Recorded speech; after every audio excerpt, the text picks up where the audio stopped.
Tudo na vida tem o lado bom e mal, né? Eu sou o Rogério Bezerra, estou aqui na série Jornada Empreendedora. Este é o 6º capítulo da série que eu decidi contar a história de como a gente construiu a Baby Roger. Essa é uma experiência real, de vivência real, de fatos acontecidos no dia a dia da empresa. Bom, a gente vinha crescendo, né? Aparentemente estava tudo bem. A gente estava conseguindo ficar conhecido, expor o produto, expor a empresa, colocar a marca na boca das pessoas. Só tinha um detalhe. Tem um vídeo que eu falo da minha aula de empreendedorismo, né? Que me explicaram rápido como fazer e na parte de impostos falou, não se preocupe com isso, que isso daí resolve, está tudo bem. E eu fiquei com isso na cabeça. Falei, então vamos seguir assim. E a gente veio aumentando, veio crescendo, veio mudando a estrutura, só não vim arrumando a parte de impostos. Estava super errado e aquela situação ainda totalmente exposto negativamente falando, né? Porque não tinha nenhuma sustentação, estava erradíssimo na época, mas na minha cabeça estava tudo bem. Se tivesse algum problema, iria resolver. Bem nessa época, a gente tinha mudado, tinha organizado a produção, estava divulgando o produto, estava crescendo e, coincidentemente, a gente saiu na capa da revista Exame, uma das revistas mais importantes na época de negócio, e a gente saiu estampado lá bem bonito na capa a invasão das marcas talibãs. Essa analogia, eu acredito que era para dizer que empresas pequenas, pelo arrojo, vinha crescendo, trabalhando, divulgando e conseguindo, de alguma forma, atrapalhar as marcas maiores, consolidadas, multinacionais, e realmente, de alguma forma, a gente estava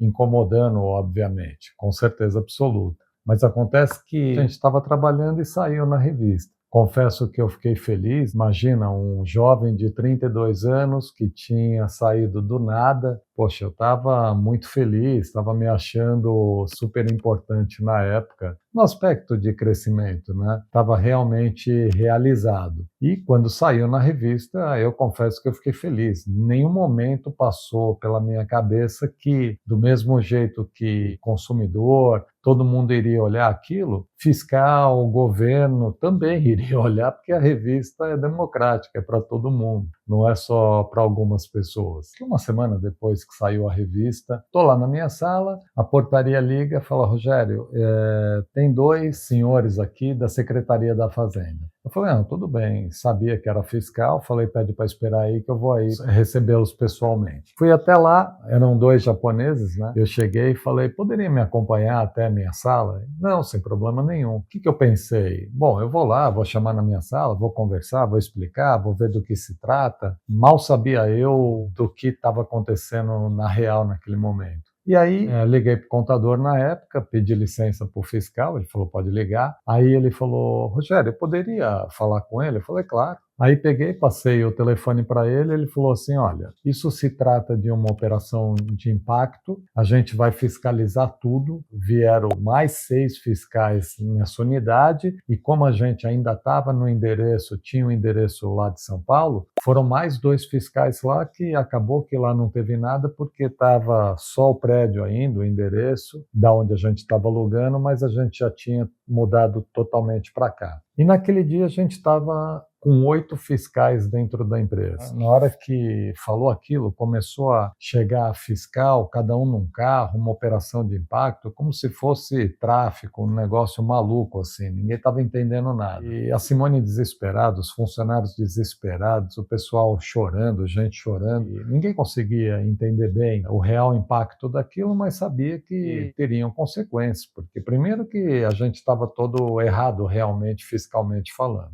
E segundo, que a situação era desesperadora. Chegou um momento lá, uma pessoa do meu lado e falou assim, você é o Rogério? Eu falei, sou. Você é o responsável? Eu falei, sou. Ele falou, eu sou o chefe da fiscalização de Jundiaí, isso foi um pedido vindo de São Paulo, a gente vai fiscalizar tudo. E caso você impeça, a gente tem ordem de chamar a polícia? Eu falei, não, calma, eu não sei o que está acontecendo e que jeito que foi falado, mas somos trabalhadores, pessoas do bem, não é tá tudo perfeito, mas nada errado no aspecto dessa abordagem, não sei o porquê que está agindo dessa maneira. E a gente foi conversando, eu acredito até que eles foram sensibilizando e vendo o desespero que a gente estava, né? Uma loucura, todo mundo abalado, e naquele momento os fiscais têm muita autoridade. Sentava na mesa das pessoas e falava, ó, fica do lado aí, qual que é a sua senha, e copiando, colocando um disquete atrás do outro e copiando todo o nosso sistema, meu Deus do céu, e eu falei, poxa, acho que amanhã o sonho acabou e não tem mais empresa, porque numa situação dessa, quem que vai sobreviver? E foi, puta, assustador aquele dia inteiro, né? A gente ficou com os fiscais dentro do escritório exatamente durante o dia inteiro. Ninguém conseguia trabalhar, só atendendo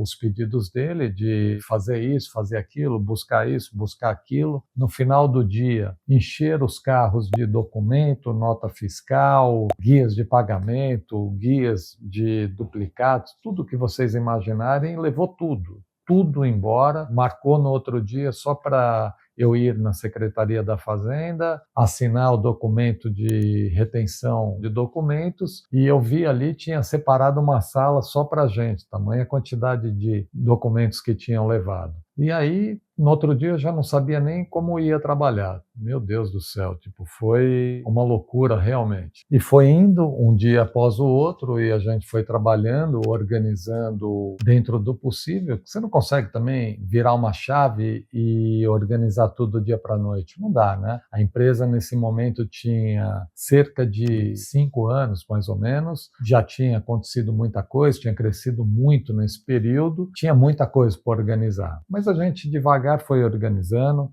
contratando pessoas com mais condição e o tempo foi passando. E passa um mês, passam 6 meses, passa um ano, passa um ano e meio. Eu já comecei a entrar na política do engano, né? Comecei a pensar, poxa, talvez eles tenham perdido a documentação, não vai acontecer nada, e aquilo foi só um susto mesmo e ficou por isso. E estava já me acostumando com essa situação. Mas a gente vinha, de qualquer jeito, organizando a empresa, porque não dava para ficar realmente do jeito que estava. Antes de 2 anos, talvez, logo depois que eu tive esse sentimento, o contador um dia me ligou e falou, Rogério, me ligaram da Secretaria da Fazenda na Lapa e a gente tem que ir até lá. Fui até lá com ele, não sabia o que me esperava, não fazia nem ideia. Cheguei lá, 7º andar, um fiscal, nada a ver com os fiscais que tinham ido na empresa, porque os fiscais que foram na empresa eram de Jundiaí. E aí eu estava na Secretaria da Fazenda de São Paulo. Falou para mim, Rogério, senta aí e você precisa assinar as autuações. Na época tinham 2 bolos desse tamanho de autuação, né? Aí na hora que eu olhei aquilo, quando eles vieram na empresa, a gente devia faturar uns R$800 mil na época, que era muita coisa. Eu estou falando em 2002, faturava uns R$800 mil por ano, mais ou menos. E quando passou mais de um ano e meio, né? Que eu fui lá assinar a autuação, tinha 2 autuações que somadas davam em torno de mais de R$3 milhões. Eu falei, meu Deus do céu, tipo assim, na hora que eu olhei aquilo, as pernas tremiam mais que vara verde embaixo da mesa. E eu falei para o fiscal, não posso assinar isso. Ele, não, Rogério, não tem esse assunto de eu não posso assinar. Você pode assinar e caso você não assine, a gente assina por testemunho e está tudo certo, não vai mudar nada. Você já está autuado e acabou. Nossa, eu fui para casa desolado nesse momento, né? Cheguei em casa, falei com a Simone, falei, querida, acabou, agora realmente acabou. A gente não vai conseguir sobreviver a isso. E o interessante é que, graças a Deus, a coisa foi andando, a gente ainda tentando resolver, perdeu dinheiro, contratou advogado errado, mas o fato é que a gente conseguiu ganhar tempo. Conseguiu esperar para entrar uma anistia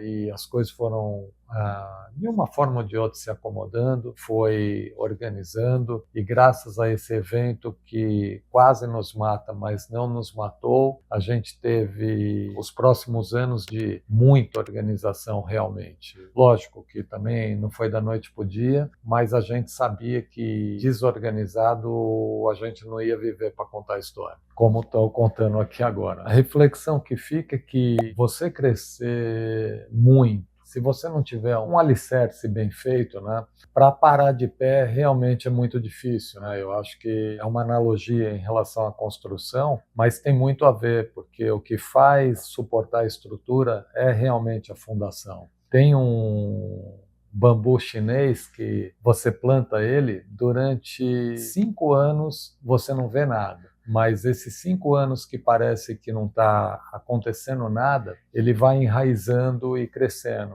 E após esses 5 anos, em 6 meses ele atinge 8 metros de altura. Quem olha de fora fala, nossa, em 6 meses cresceu 8 metros. Pois é, mas se não fosse os 5 anos, não teria como ter crescido. Então, estrutura realmente é a base de tudo. Tem que se preocupar com a solidez das coisas para suportar, porque problemas difíceis virão e virão em qualquer empresa. Não existe realmente estabilidade, né? Tem momentos mais fáceis, tem momentos mais difíceis, tem momentos quase que insuportáveis, mas uma empresa passa por tudo que é momento. Então, esse capítulo é isso. No próximo capítulo eu vou falar um pouquinho, lógico que a gente continuou avançando e a passos largos, e vem mais história por aí.